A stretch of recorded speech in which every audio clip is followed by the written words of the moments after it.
भाई एक सीधा सवाल। अगर आपकी सैलरी 10,000 या 15,000 है तो क्या आप 1 करोड़ या बड़ा पैसा बना सकते हो? सच बताना, आपका जवाब क्या है? नहीं। यही सबसे बड़ी गलती है, क्योंकि इस देश में हजारों ऐसे लोग हैं जिन्होंने छोटी सैलरी से स्टार्ट किया और आज उनके पास एक स्टेबल इनकम है। और नहीं, ये कोई मोटिवेशनल कहानी नहीं है। आज मैं आपको पूरा सिस्टम समझाने वाला हूँ।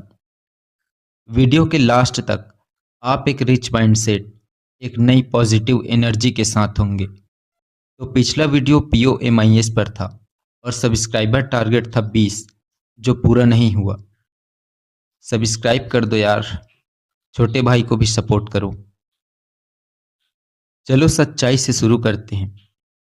आपकी सैलरी आती है किराया, खाना, मोबाइल रिचार्ज, EMI और थोड़ी मौज मस्ती। और महीने के एंड में क्या बचता है? जीरो। ये आपकी गलती नहीं, ये सिस्टम है जो हमें बचपन से सिखाया जाता है। यानी कि पहले खर्च करो, जो बचे उसे बचाओ। लेकिन सच क्या है? कभी कुछ बचता ही नहीं। इसलिए 90% लोग पूरी जिंदगी सैलरी टू सैलरी जीते हैं। अब सुनो असली गेम। अमीर लोग ये फॉर्मूला यूज करते हैं। इनकम आया, इन्वेस्टमेंट किया और बचा, उससे अपने एक्सपेंसेस।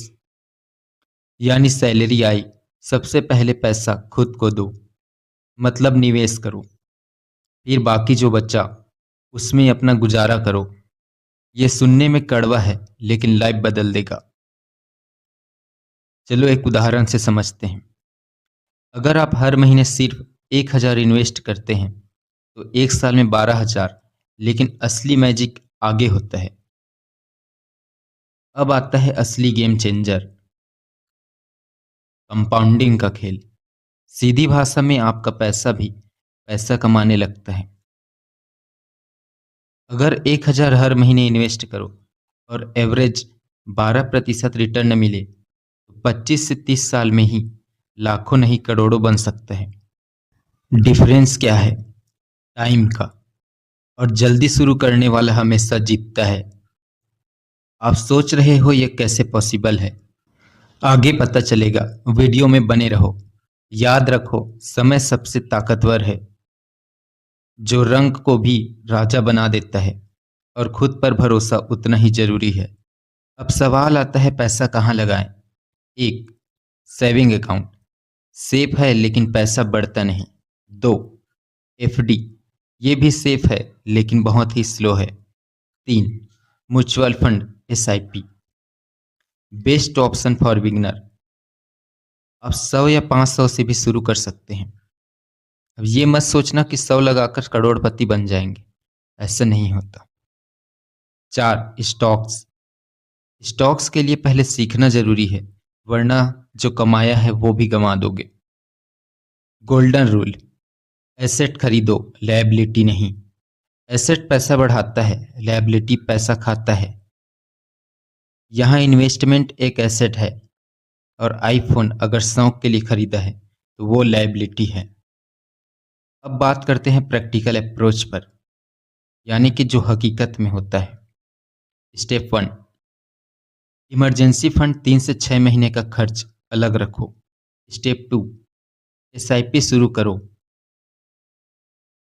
वैसे SIP का मतलब होता है सिस्टमेटिक इन्वेस्टमेंट प्लान। छोटा अमाउंट चलेगा, लेकिन कंसिस्टेंसी बहुत ही ज़्यादा जरूरी है। स्टेप 3, ऑटो डेबिट, ताकि आप खुद को चीट ना कर सको। स्टेप 4, हर महीने फाइनेंस सीखो, क्योंकि नॉलेज ही असली पावर है। ये बोरिंग लगता है, लेकिन आपका जीवन बदल देगा। अगर आप मेरे चैनल पर बने रहोगे तो जो मैंने सीखा है, या मैं जितना जानता हूं उतना तो सिखा ही दूंगा।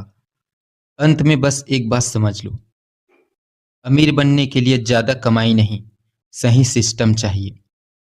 इनकम आया, इन्वेस्टमेंट किया, जो बचा उससे अपने एक्सपेंसेस पूरे किए। ये रूल अपनाओ। छोटा पैसा भी बड़ा बनाता है, बस कंसिस्टेंसी जरूरी है। कंपाउंडिंग ही असली जादूगर है।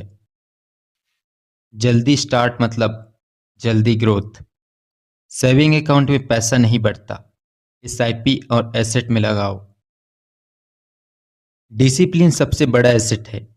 रोज नहीं तो महीने में एक बार इन्वेस्ट करो। आज इन्वेस्ट किया हुआ छोटा पैसा कल आपकी फाइनेंशियल फ्रीडम बनता है। मेरे भाई, अगर अब स्टार्ट नहीं किया तो सोचते ही रह जाओगे। जैसे मैंने चैनल तो बना लिया, लेकिन वीडियो अब डाल रहा हूँ। चैनल को सब्सक्राइब कर दो। मिलते हैं एक नई वीडियो में। Thank you. जय हिंद।